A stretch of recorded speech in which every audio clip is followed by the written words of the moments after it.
Adenium के फूल राहुल और प्रिया को करीब ले आए, लेकिन दिल की बात कहने में उन्हें वक्त लगा। वाओ, लुक्स अमेजिंग, इतने सारे अडेनियम के फूल। पर यह बैल्कनी है किसकी? इससे पहले ये फूल नहीं देखे। प्रिया एक प्लांट लवर है। उसने सुबह सुबह दूर के टावर की एक बैल्कनी में खिलते अडेनियम के फूल देखे तो उसका मन जानने को बेचैन हो उठा कि इस घर में कौन रहता है। सोसाइटी तो एक ही थी, पर दूर से फ्लैट पता करना मुश्किल था। कई बार उसने गिनती करने की कोशिश की, पर हर बार 13-14 नंबर और फिर सीरीज को लेकर उलझ कर रह गई। प्रिया ने सोचा फिर कभी पता लगाएंगे, फिलहाल तो कॉलेज जाना है। वह खुद से बुदबुदाई, चल प्रिया, कल फिर से काउंटिंग करेंगे। कॉलेज जा ही रही थी कि सोसाइटी के ग्रुप में एक मैसेज फ्लैश हुआ। अमूमन प्रिया सोसाइटी ग्रुप को म्यूट ही रखती है, लेकिन फ़ोन चलाने के बीच मैसेज आया जो उसकी नज़रों से टकरा गया। लिखा था, ग्रीन एंड क्लीन आइज। दरअसल श्रमदान पखवाड़ा के अंदर सोसाइटी में हार्टिकल्चर प्रोग्राम शुरू हो रहा था। इसमें एक लिस्ट बनाई जा रही थी कि कौन कौन इस प्रोग्राम को लीड करेगा।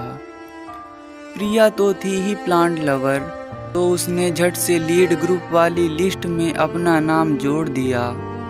धीरे धीरे कुल 15 लोगों की टीम को लीड करने का मौका मिलेगा और कुछ मेंबर्स इस काम में उनकी मदद भी करेंगे।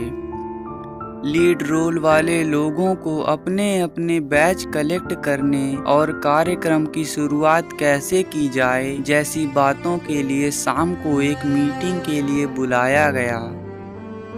Meeting late night society club में रखी गई ताकि ऑफिस से लौटकर सभी लोग इस मीटिंग में हिस्सा ले सकें।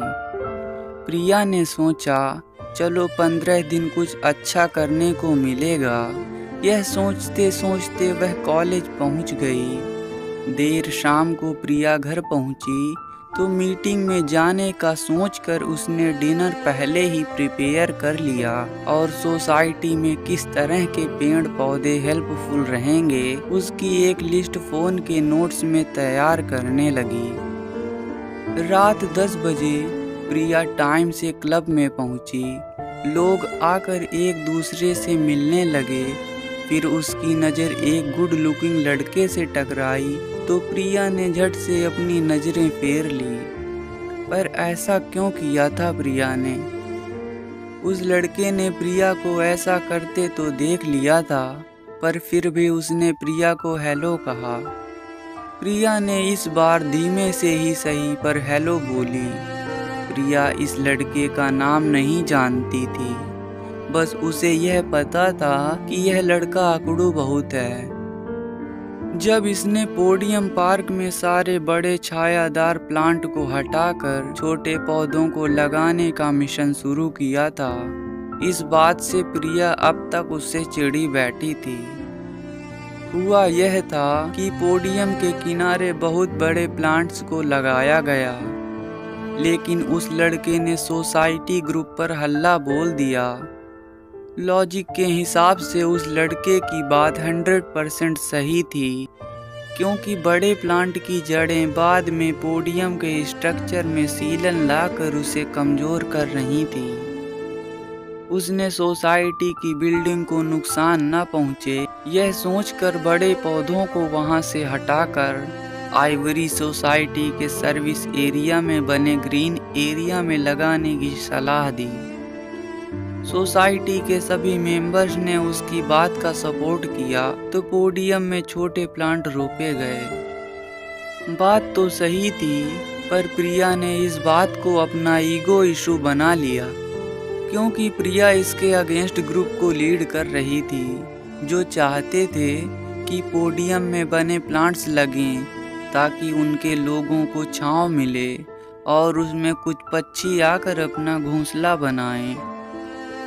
वह बोला, मिस प्रिया आप ही हैं ना? आपको स्टेज पर बुलाया जा रहा है। प्रिया पुरानी बातों में इतना खो गई थी कि किसी और को उसे बताना पड़ा कि उसका नाम अनाउंस किया जा रहा है। प्रिया सोचने लगी, यह क्या, यह तो यहाँ भी आ गया। बाद में पता चला कि ग्रीन एंड क्लीन आइज इसी लड़के का आइडिया था। यह टीम को लीड कर रहा था। यह सब सुनते ही एक बार फिर प्रिया लड़के की हरकतों पर हक्की बक्की रह गई। प्रिया और राहुल को कुल 4 पार्क एरिया की जिम्मेदारी मिली। सबको उनके काम सौंप दिए गए। प्रिया सोचने लगी, अब यह राहुल कौन है? कहाँ फंस गई तू प्रिया? वह फिर बुदबुदाई। राहुल वही लड़का था जिससे प्रिया चिढ़ी बैठी थी। अब मरता आखिर क्या न करता, काम तो दोनों को एक साथ ही करना था। फिर सबको उनके पार्टनर के नाम लिखकर बैच दिए गए। कल से काम शुरू होगा। पर ग्रुप पर राहुल से कैसे डिस्कस करे? बहुत देर सोचने के बाद उसने ग्रुप से राहुल का नंबर निकाला और उसे पर्सनल मैसेज भेज दिया।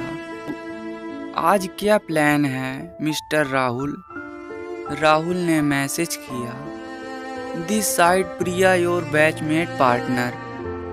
आज काफ़ी पीछे चलें क्या miss Priya your partner Rahul. उसके इस मैसेज के बाद प्रिया ने फ़ोन को अपने सिर पर दे मारा। क्या है यह राहुल? किस तरह से बात कर रहा है मुझसे? इसके साथ बात नहीं की जा सकती तो काम कैसे पूरा कर पाऊंगी? फिर प्रिया को लिखना पड़ा, mister Rahul your question is wrong, यानी आपका सवाल ही गलत है। सही सवाल पूछें। राहुल कई घंटे तो सोचता ही रहा कि सवाल कैसे गलत हो सकता है। राहुल इस सवाल को पूछकर ही फंस गया था। अब सुबह शाम वह अपने पूछे सवाल को कई तरह से प्रैक्टिस करता रहता और रोजाना सवाल की तो बस सेंटेंस फ्रेमिंग ही बदल जाती। क्योंकि प्रिया से अब तक सही सवाल नहीं पूछा गया था तो वह कॉफ़ी पीने के लिए भी नहीं गई। तब तक राहुल ने सभी पार्क एरिया के साफ सफाई का कार्य खुद ही करना शुरू कर दिया। राहुल रोज प्रिया को वही सवाल पूछता और रोज प्रिया उसे बोलती, आज फिर सवाल गलत है। राहुल अब दिन रात इसी सवाल के इर्द गिर्द घूमता रहता। क्लीनिंग का सारा काम निपट गया। अब लगने थे तो बस पेड़ पौधे। इसके लिए प्रिया और राहुल को एक साथ प्लांट लेने जाना था। राहुल ने फ्राइडे को प्रिया से कहा कि सैटरडे को सारे प्लांट लेकर आने हैं क्या? प्रिया ने कहा, ठीक है, आप टाइमिंग बता दीजिए। राहुल ने तुरंत दूसरा मैसेज किया कि इसका तो आपने तुरंत रिप्लाई कर दिया। कॉफ़ी पीने के प्रोग्राम को क्यों नहीं बताती? फिर प्रिया ने मैसेज किया, कहा ना आपका सवाल ही गलत है। राहुल एक बार फिर से इस सवाल को गलत सुनकर चिढ़ सा गया था। उसने भी सोचा कि कल प्लांट लेने वह सिर्फ और सिर्फ प्रिया के साथ ही जाएगा। उसने ग्रुप पर भी मैसेज कर दिया। प्रिया को अब अगले दिन उसके साथ जाना था पर वह राहुल के साथ जाने में झिझक रही थी। राहुल उसके टावर के नीचे अपनी गाड़ी लेकर आ गया। प्रिया नीचे आई पर गाड़ी में आगे बैठने के बजाय पीछे बैठ गई। राहुल बोला, अरे मिस प्रिया यह क्या? मुझे ड्राइवर नहीं बनना। चलिए मिस्टर राहुल, देर हो रही है। क्या फ़र्क पड़ता है कि मैं पीछे बैठूं या आगे? प्रिया ने जवाब दिया। राहुल ने कहा, अरे आपको देखने के लिए मुझे बार बार गर्दन तिरछी करनी होगी ना मिस प्रिया। इतना कहते ही राहुल एक बार फिर फंस गया। प्रिया समझ गई थी कि राहुल फुल टाइम फ्लैट है और उस पर खुलेआम लाइन मार रहा है।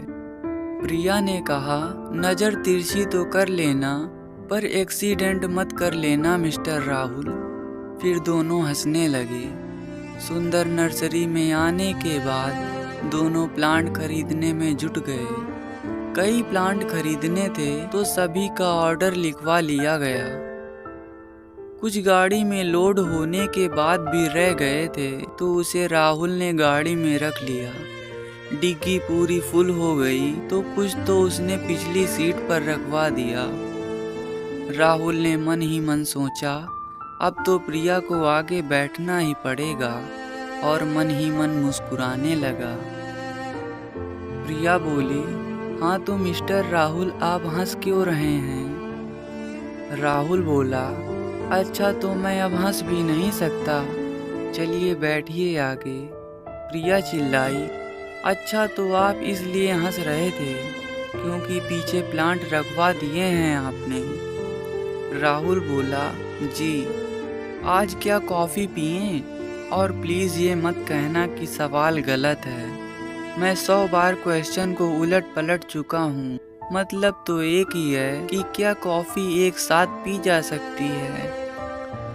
प्रिया बोली, नो मिस्टर, मतलब एक नहीं है, आज भी सवाल गलत है आपका।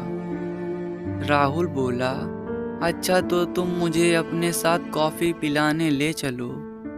प्रिया बोली, नो नो, अभी भी आप गलत कह रहे हैं। राहुल बोला, प्लीज़ प्रिया, अब तुम ही बता दो कि सवाल कैसे गलत है। प्रिया बोली, आपने पूछा कॉफ़ी और मैं कॉफ़ी पीती ही नहीं, इसलिए सवाल ही गलत था। आपको चाय के लिए पूछना चाहिए था। राहुल आश्चर्य से बोला, ओह माय बैड, कहकर राहुल तेज हंस दिया और प्रिया भी अपनी हंसी रोक नहीं पाई। राहुल ने बीच रास्ते एक अच्छे कैफे पर गाड़ी को रोककर प्रिया को चाय पिलाई और कुछ देर बातों का सिलसिला यूं ही चलता रहा। प्लांट लेकर वह सोसाइटी आ गए और अगले दिन सुबह मिलने का तय हुआ। सुबह राहुल समय से पहले पार्क में पहुंच गया था और सभी प्लांट पर ग्रीन एंड क्लीन आइस का टैग लगा दिया। प्रिया को पार्क का एक हिस्सा काफी पसंद था। उसने राहुल को बताया भी कि इस हिस्से में वह अपनी पसंद का प्लांट लगाएगी, अडेनियम का प्लांट। यह सुनते ही राहुल ने उस हिस्से को अडेनियम के फूलों से भर दिया था। प्रिया जब तक पहुंची, सभी पर टैग लगाकर प्लांट रोपने का काम लगभग हो चुका था। फिर उसकी नज़र पार्क में अडेनियम पर पड़ी। उसे याद आया कि उसने राहुल से कहा था कि वह इस हिस्से में अडेनियम लगाएगी। प्रिया ने राहुल से पूछा, पर इतने सुंदर अडेनियम आप लाए कहाँ से? दिल्ली में अडेनियम की यह वैरायटी बहुत कम देखने को मिलती है। इस वैरायटी के फूल हमारी सोसाइटी में सिर्फ एक घर में लगे हैं, प्रिया ने खुश होते हुए कहा। तभी राहुल बोल पड़ा, और वह घर मेरा है मिस प्रिया। प्रिया ने चौंकते हुए पूछा, क्या सचमुच? बस फिर क्या था, दोनों टैग लगा ही रहे थे कि उसमें से एक टैग पर राहुल ने ग्रीन आइस की जगह ग्रीन इश्क लिख दिया। इसे देखते ही प्रिया की नज़रें राहुल से मिली तो उसने कहा, इस बार आपका सवाल और इस पर लिखे लफ्ज भी सही हैं। बस फिर दोनों अडेनियम के गुच्छे की तरह एक दूसरे से लिपट गए। तो ये थी आज की कहानी, लेकिन आप उससे पहले हमारे चैनल को सब्सक्राइब कर दें। ये कहानी आपको कैसी लगी आप कमेंट बॉक्स में हमें बता सकते हैं। जल्द मिलेंगे किसी और दिन किसी और कहानी के साथ, तब तक के लिए अलविदा।